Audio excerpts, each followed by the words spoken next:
Hi, mums and dads. Today, I want to talk about something that I really wish someone had sat me down and explained to me when I first became a mum. Tips for feeding a toddler. When you're in the thick of it, just trying to survive, you're juggling naps, laundry, and just trying to drink your coffee hot. Then suddenly you're responsible for shaping a tiny human's entire relationship with food. There are things I stressed about that just didn't matter, and things that really mattered that I didn't know enough about. So, after researching and reading for countless hours, today I want to share with you 7 things I wish I knew about toddler nutrition in the hope that it makes your journey feel clearer, calmer, and more confident. Let's jump in. If I could go back and tell myself one nutrition priority for toddlers, it would be this. Iron is the most common nutrient deficiency in young children. 1 to 3-year-olds need around 9 to 10 milligrams of iron a day. Your toddler's brain is developing at the fastest rate it ever will, and iron matters. And it's not just about energy, it also plays a critical role in focus and attention, growth, immune function, and of course, brain development. I personally focus on whole food sources, things like the red meat, like beef and lamb, chicken thighs, turkey, and slow cooked meats. These contain heme iron, which is more easily absorbed than plant sources. You can also boost your toddler's intake by freezing a good source of liver, so like some grass-fed chicken livers. You can freeze them and then grate them into minces and sauces like pasta and pizza sauces. You can't taste it when it's cooked through properly. And using high quality, you could use like a high quality liver powder that you can get in capsules or in a jar, and just sprinkle that into your sauces as well, or on top of veggies and roast veggies. My kids have never complained about a liver taste before, and I put it in everything. Now, try to pair your iron rich meals with a source of vitamin C. So think capsicum on the side, or some citrus fruit, kiwi, or berries. The vitamin C, along with the iron, really helps to improve the absorption. Now, I wish I had understood earlier how foundational iron is. It's one of those nutrients that impacts everything. There were so many days I just wanted a peaceful lunch all by myself while they napped. But toddlers learn by watching.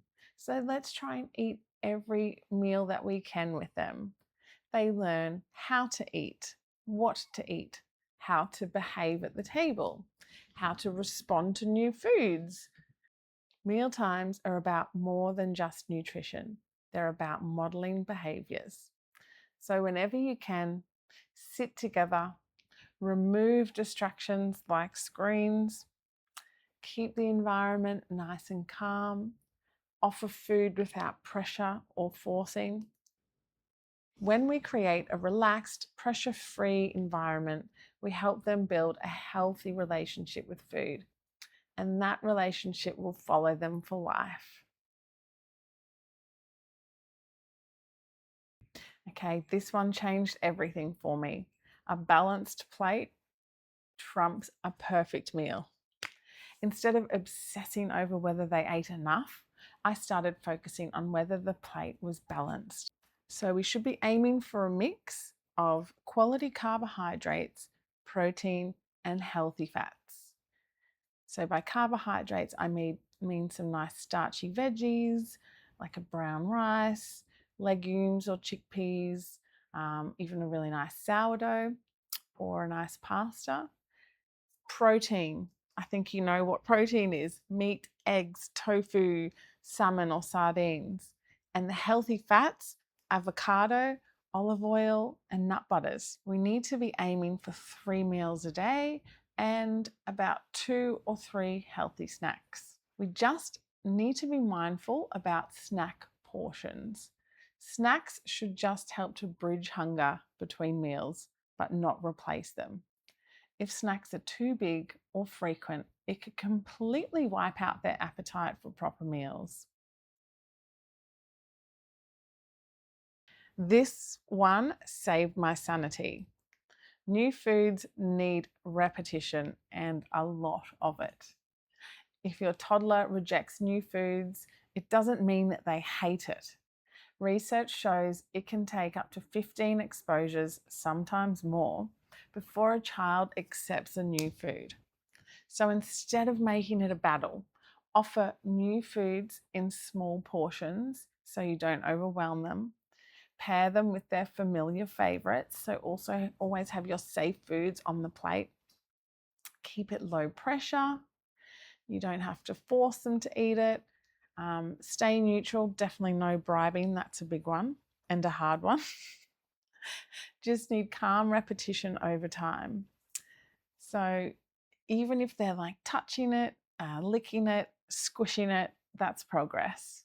And curiosity usually wins. They will eventually take that bite of that new food. Now, this is a big one. Gut health isn't just about digestion, it's the foundation your child's whole body is built on. A healthy gut in life supports stronger immunity, better mood regulation, improved digestion, a healthier, more resilient brain, and reduced inflammation. And let's be honest, toddlers catch every nasty little sickness going around. They're exposed to new environments, new germs constantly. Around 70% of the immune system lives in the gut. The gut microbiome helps train your child's immune system, teaching it what to fight and what to tolerate. It also communicates directly with the brain through the gut-brain axis. What does that mean? It means gut health can influence emotional regulation, behaviors, sleep, focus, even anxiety tendencies later in life. When the gut is inflamed or imbalanced, it can show up as frequent illnesses and runny noses, constipation or loose stools, skin flare-ups like eczema, irritability, and poor appetite. The gut truly sets the tone. Now, that all might sound a little bit complicated, but the aim is to keep this simple and consistent. So we need to be focusing on in-season whole foods. The more natural, the more variety, the better. Fiber from a variety of fruits and veggies. Different plants feed different beneficial gut bacteria.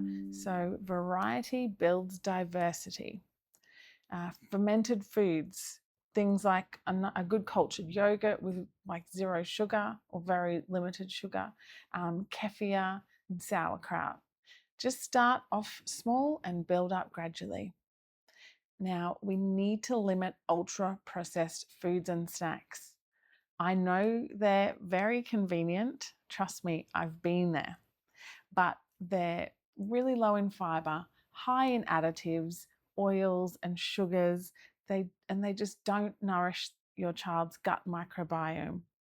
Over time, they can actually create an imbalance of bacteria in the wrong direction. So a beautiful addition to your child's diet is meat stocks, bone broths, and homemade gummies. These are my kids' favorite, and I will share with you in another video some recipes on how to make those. These things are really rich in minerals, they support digestion and help nourish the gut lining. These traditional foods that I've mentioned have supported growing bodies for generations, and they're simple, powerful additions to our diet. Making gut nourishing foods a regular part of your child's diet builds resilience from the inside out. Remember, it's not about perfection, it's about patterns. And when the gut is supported early, everything else just becomes easier. Who doesn't want that for their child? Hydration is so much more important than you think. When toddlers increase fiber, so start eating more veggies and whole grains, they need adequate hydration. Without enough water, constipation can become a real issue.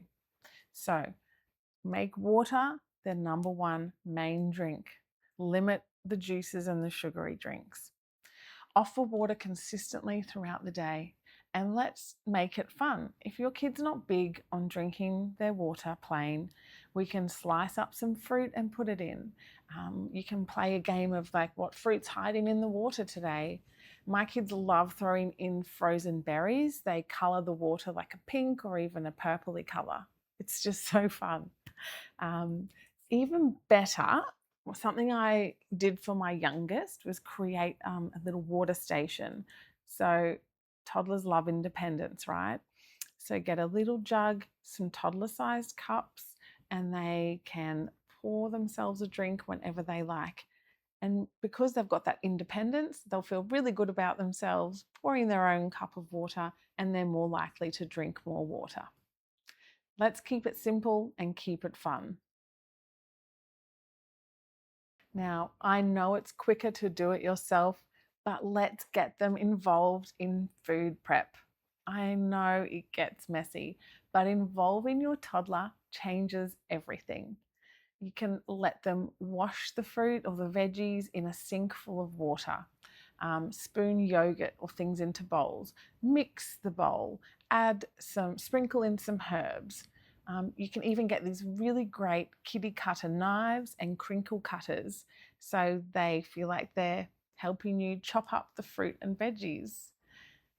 My little one also loves to spray the olive oil. I've got like a glass spray bottle onto the roast veggies before they go into the oven. When your toddler can help you with the food, they feel ownership. And ownership builds excitement around eating. I have to remind myself, yeah, it gets very messy, but it's building their confidence, it's building their curiosity, and it's building a great relationship with food. Hands-on interaction, touching, smelling, chopping up the food reduces fear of new foods and increases their willingness to try them. It's education designed as play. Okay, let's sum this up. We don't need to be perfect, we just need to be consistent. Let's focus on boosting iron in their meals, the balanced meals, gut health, hydration, modeling behaviors around food, repetition and involvement.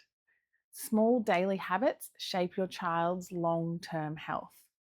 And if no one has told you lately, you're doing an incredible job. Motherhood is a massive learning curve, and I'm still learning every day.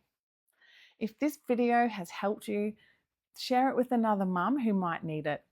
And let me know in the comments, what's something you wish you knew earlier about toddler nutrition?